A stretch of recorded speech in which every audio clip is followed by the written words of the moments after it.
Salut à tous, bienvenue dans le calendrier de l'Avent des Astuces Home Studio 2018. Récemment, Expressive E a sorti le toucher SE. Et dans le toucher SE, il n'y a qu'un port USB.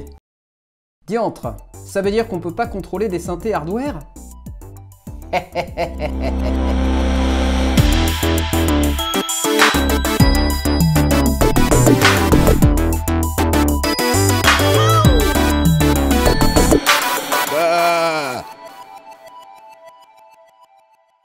Alors effectivement, le toucher SE, il n'a qu'un port USB, donc on est en droit de se demander, mais diantre, comment va-t-on faire pour contrôler ce merveilleux Moog Subsequent 37 que je possède?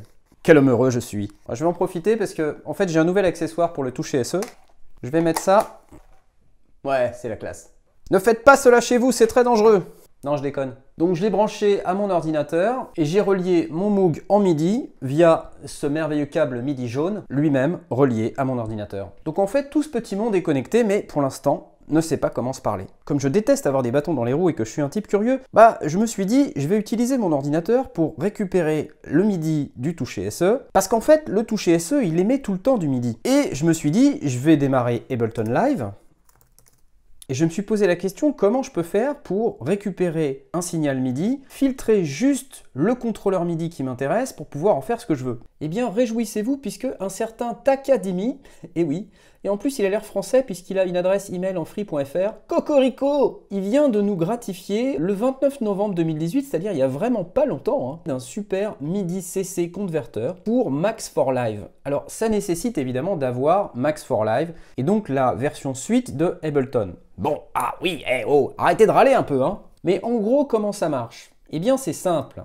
Alors, il suffit de télécharger la chose et puis d'aller mettre ça dans une piste, dans Ableton Live. Donc, une fois qu'on a mis ça dans une piste, voilà ce qu'on a. Donc ça représente les contrôleurs CC en entrée et ça, les contrôleurs CC en sortie. Ce que j'ai envie de faire, c'est de mapper des shiftings de mon toucher SE directement sur des paramètres de mon Subsequent 37. Sur le toucher SE, on va émettre un canal MIDI sur chaque shifting. Pour rappel, un shifting, c'est pression vers le bas, pression vers le haut, déplacement latéral à gauche, déplacement latéral à droite. Comme je suis un type curieux, je suis aussi allé voir dans la doc de mon Subsequent 37.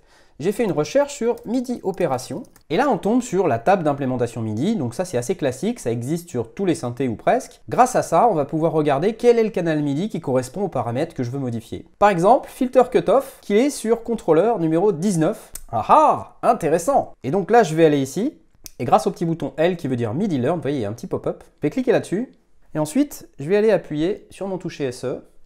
Et là, je ne sais pas si vous avez vu, mais ça l'a rempli avec le chiffre 16. En cliquant ici, je vais pouvoir activer la conversion et je vais lui dire d'aller convertir en canal 19. Et là, vous voyez en bas, il me dit Filtered CC 16 vers 19. Génial! Il me reste à mettre tout ça dans un external instrument, d'aller dire d'utiliser la sortie de ma complète audio 6 sur le canal 13, c'est le canal de réception de mon Moog. Et je vais prendre l'entrée numéro 3, c'est celle sur laquelle est branché mon synthé. Je vais me mettre en monitor in et normalement, si tout va bien, j'ai du son.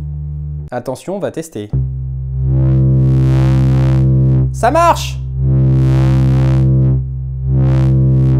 Vous voyez, quand j'appuie sur le shifting du bas, il y a du MIDI qui arrive.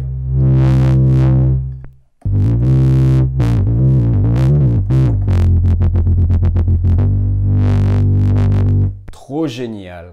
Donc évidemment, je peux utiliser tous les autres shiftings. Quelque part, l'avantage de ce setup, c'est que je peux mixer des contrôles que je vais envoyer sur des synthés hardware et des contrôles que je vais envoyer, par exemple, à des plugins. On va essayer ça pour voir. Là, par exemple, je vais aller chercher une RC24, là, que je vais mettre dans Reverb. Et puis, je vais aller chercher Replica XT. Voilà. Et en fait, je peux peut-être maintenant mapper directement des contrôles sur le send A et le send B. Par exemple, je vais mapper le shifting haut de mon toucher SE sur le send A qui va m'envoyer vers la reverb. Et puis je vais mapper le send B sur le shifting gauche. On va voir ce que ça donne. J'appuie sur MIDI, je clique sur le send A et la reverb ça va être ça. Hop, 17, super. Le delay, ça va être le shifting gauche.